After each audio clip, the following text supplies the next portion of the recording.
Headline edition, July 8, 1947. The Army Air Forces has announced that a flying disc has been found and is now in the possession of the Army. Army officers say the missile found...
Thanksgiving is a time of year when people sit in reflection upon wonderful memories of days gone by.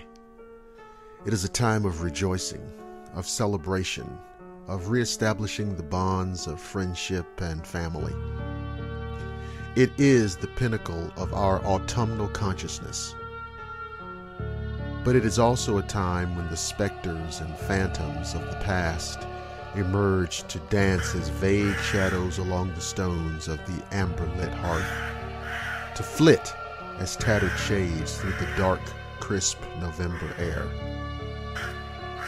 The Shadowland radio show presents A Haunted Thanksgiving.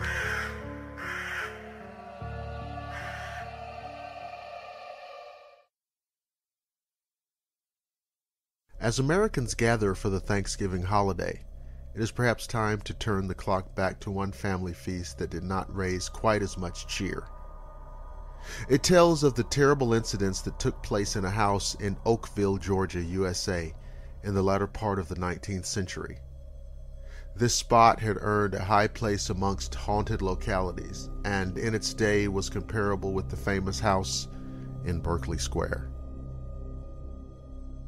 Situated in the midst of picturesque but lonely country, this house, the property of a farmer named Walsingham, had a worldwide reputation amongst paranormal researchers. For some time, the house had been left deserted by its owner, and it would seem that during the temporary absence of its material master, it passed into the hands of beings or forces, call them what you will, who wished to remain in undisputed possession.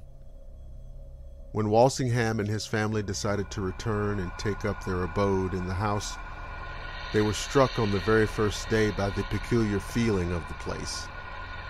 They could not decide in any way what this feeling was, but on analysis likened it to claustrophobia, an overpowering dread of being alone within any four walls. Their dog, Don Caesar, absolutely refused to enter the house. On being dragged in, he immediately broke out into furious barking. His back bristled with rage, and he showed every sign of terror. This occurred several times during the day, and the same evening, being attracted to the spot by his whines and howls, Walsingham saw his dog attacking some invisible enemy. Don Caesar at last sprang into the air as if at a man's throat, but fell back as if he had received a heavy blow. When picked up, his neck was found to be broken. The Walsingham's cat, on the other hand, manifested every sign of delight at being in the house. It strolled from room to room, purring loudly, and was seen on several occasions twisting its head from side to side and arching its back as if someone were stroking it. To say that the Walsinghams were amazed at these things would be to describe their feelings mildly. They were very much upset, but had not as yet any suspicion on the score of supernatural causes. But that evening, just towards dusk, the house was suddenly filled with shouts, groans, and hideous laughter, heard by all the occupants, and putting them into a veritable panic. Miss Amelia Walsingham, while sitting in front of her mirror, saw a man's hand upon her shoulder, yet there was no reflection of it in the glass, nor was there any arm or body apparent. Walsingham himself saw footprints forming in the dust of a garden path before him as he walked, yet no mortal could be seen. But though these things were uncanny and terrifying, and were sufficient to make the family realize that some force out of the usual was at work, they paled into insignificance before the later incidents which took place during the evening meal. The family was seated at supper with one or two guests when their conversation was suddenly interrupted by a loud and horrible groan, uttered apparently in the room above. Little notice was taken of it until one of the guests pointed out a stain of what looked like blood on the tablecloth, and it was then seen that some liquid was slowly dripping from the ceiling overhead. This liquid was so much like freshly shed blood as to horrify those who witnessed its slow dripping. It would be hard to imagine a more gruesome occurrence at any time, but the peculiar form of this horror and the theatrical way in which it was carried out would put it down as the invention of some most evil-minded but decidedly clever person. It flashed into the minds of all sitting at the table that some terrible deed had been committed in the room above, some frightful murder. For a few seconds all sat silent with white faces, looking out of the corners of their eyes at each other in terror. Then Walsingham shook off the paralysis of fear and ran out of the room, followed by his son. They went quickly upstairs to the room over the dining room and flung open the door, dreading what fearful sight their eyes should meet. But it was empty. They tore up the carpet, and there found the boards to be soaked with the same red, gruesome liquid as was dripping in the room beneath. But there was no explanation, nor was any afterwards discovered. The liquid was later examined under a microscope by a medical man and pronounced to be human blood. This incident was too much for the Walsinghams, and they left the house and removed to another. Walsingham House then fell into entire disuse, and stories of the occurrences being put abroad, the place was shunned by day as well as by night. This neglect did not tend to make the spot look more cheerful, and it is stated that in addition to the gloom that generally settles on the most ordinary of empty houses, there was an undoubted feeling of depression in the air around the place. Quite normal people said that it felt to them as if the atmosphere of the locality weighed more than anywhere else. The house had not yet been approached for several months when a young man named Horace Gunn made it the subject of a wager, betting a friend a fair sum of money that he would stay alone in the house for one night and have no aid within call. This enthusiastic young man carried out his intention and went to the house one evening before it was dark. His story is best told in his own words. I had been in the house about an hour and nothing had happened. It was just beginning to get dark, and I thought I would set about lighting a fire. Though I do not consider myself an expert in this art, I was very much surprised at being absolutely unable to do so. My matches went out one after the other, as if blown out by a strong draft. Once, when I succeeded in lighting a piece of paper, it only smoldered for a few seconds and then went out. This was bad enough, as I had to give up the idea of a cheerful blaze to keep me company. But to my disgust, I found that my lamp would not light either. It was as if it were filled with water instead of with oil. It was now quite dark, and whilst I was looking about for some means of getting a light, there came a terrible yell of pain from underneath the house, and this was the signal for an outbreak of the most hideous and devilish noises. There were shouts, screams, groans, laughter, thumping, and the continual running up and down stairs as of several heavily shod people. My hair bristled. I stood by the window, practically paralyzed with fear. And had I been then able to control my limbs, I would have fled from the house. I would have lost my wager and 100 like it rather than stay in that haunt of fiends. Then, suddenly, the noises stopped. Complete silence fell on the place.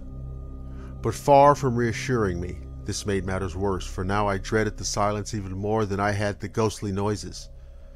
All the time I listened for something. Now and then I thought I heard the soft footsteps drawing near me, but it was nothing.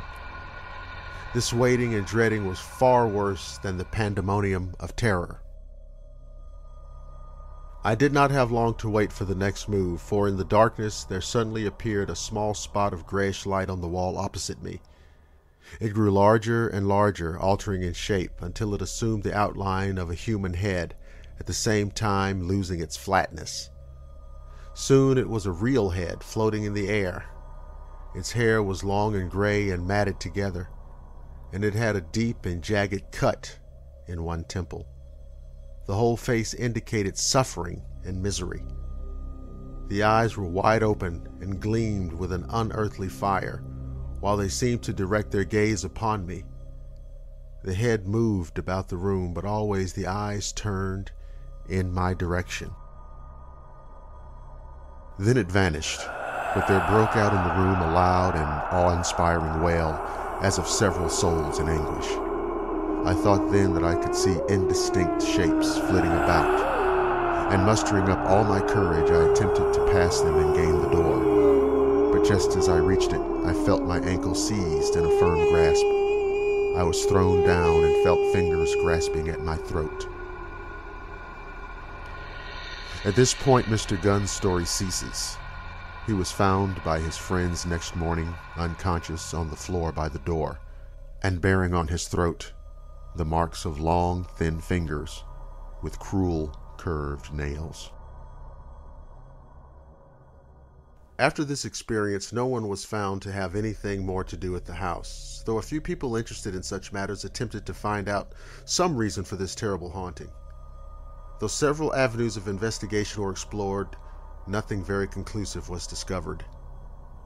The house had by this time acquired such an evil reputation that no one would occupy it, and it was ultimately demolished. Many human bones were found under it and in its grounds. How they came there was never known, but it was supposed that they had lain there for many years and were the bones of people who might have been murdered when the house was a roadside inn of very bad repute. And herein perhaps lies an explanation for the hauntings at the house. A few days before returning to his house, Mr. Walsingham, having discovered in the ground some old, dried bones, and not able to decide whether they were human or not, settled the matter as he thought by ordering them to be thrown into a lime kiln. Is it possible that the spirits of the men whose bones were thus so indecently treated summoned to their aid certain dark forces in order to make the place uninhabitable by mortals in revenge for the insult offered to their remains? The answer may never be known.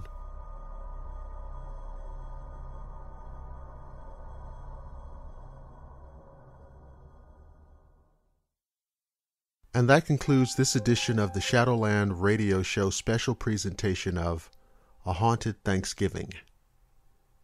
The Shadowland Radio Show can be heard on the Blackwater Media YouTube channel, the Shadowland Radio Show Facebook page, the American Institute of Metaphysics Facebook page, Google+, and the Blackwater Media Pinterest page. I'm Dr. William Lester, and I'll see you again on the flip side.